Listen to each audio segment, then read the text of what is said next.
আজকে আমি পুঁইশাক দিয়ে চিংড়ি মাছ দিয়ে রান্না করব, আপনাদের সাথে শেয়ার করছি। তেলটা গরম হতে দিয়েছিলাম।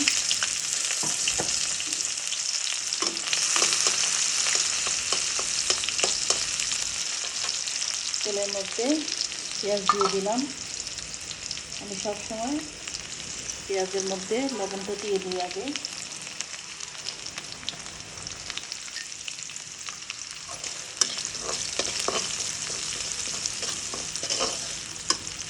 এটা একটু ভাজা হোক, তারপরে আবার এটার মধ্যে কী দিচ্ছি শেয়ার করছি আপনাদের সাথে।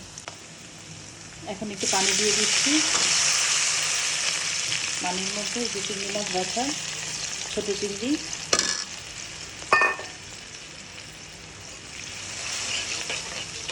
এর সাথে আমি একবারে মশলাগুলো দিয়ে দিব। একটু জিরা বাটা, সামান্য একটু আদা বাটা, হলুদ গুঁড়ো, ধনিয়ার গুঁড়ো। এখন এর মধ্যে আমি দিয়ে দিব কাঁচামরিচ। কাঁচামরিচটা স্বাদ অনুযায়ী দিবেন, যে যেরকম ঝাল খান সেরকম দিবেন। এখন এটা আমি একটু কষাবো, প্রায় 5-6 মিনিট কষাবো। কষানোর পরে আবার আপনাদের সাথে শেয়ার করছি। ভিউয়ার্স, দেখুন আমার চিংড়ি মাছের মশলাটা কষানো হয়ে গেছে, সুন্দর তেল ভেসে এসেছে। এখন আমি শাক দিয়ে দিচ্ছি। ভিউয়ার্স, এই যে শাক দিয়ে দিলাম। এখন অল্প একটু পানি দিয়ে দিব, যেহেতু মশলাটা একদম শুকনা। এখন এটা আমি ঢেকে দিব।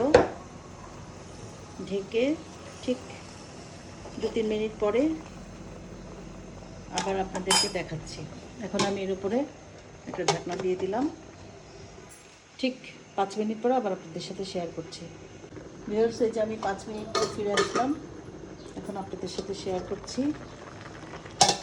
দেখুন আমার শাকটা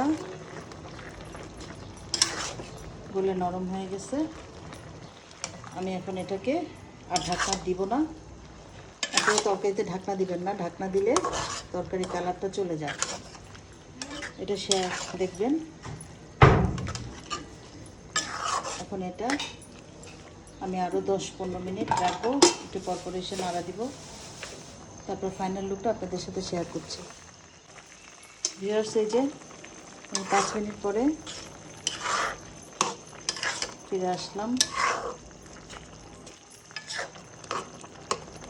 আস্তে আস্তে হচ্ছে। আপনাদের যদি ভালো লেগে থাকে আমার রান্নাটি, অবশ্যই করে খাবেন।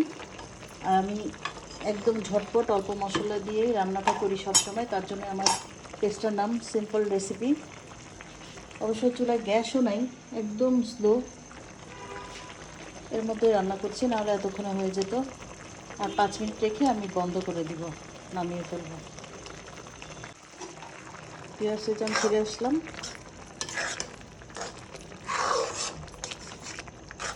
হয়ে গেল আমার চিংড়ি দিয়ে পুঁই শাক। ভালো লেগে থাকলে অবশ্যই করে খাবেন। আমার চ্যানেলটি অবশ্যই সাবস্ক্রাইব করবেন, বেশি বেশি করে লাইক দিবেন, আর বেল বাটনটি অবশ্যই ক্লিক করে দিবেন। তাহলে আজকে এ পর্যন্তই। আল্লাহ হাফেজ।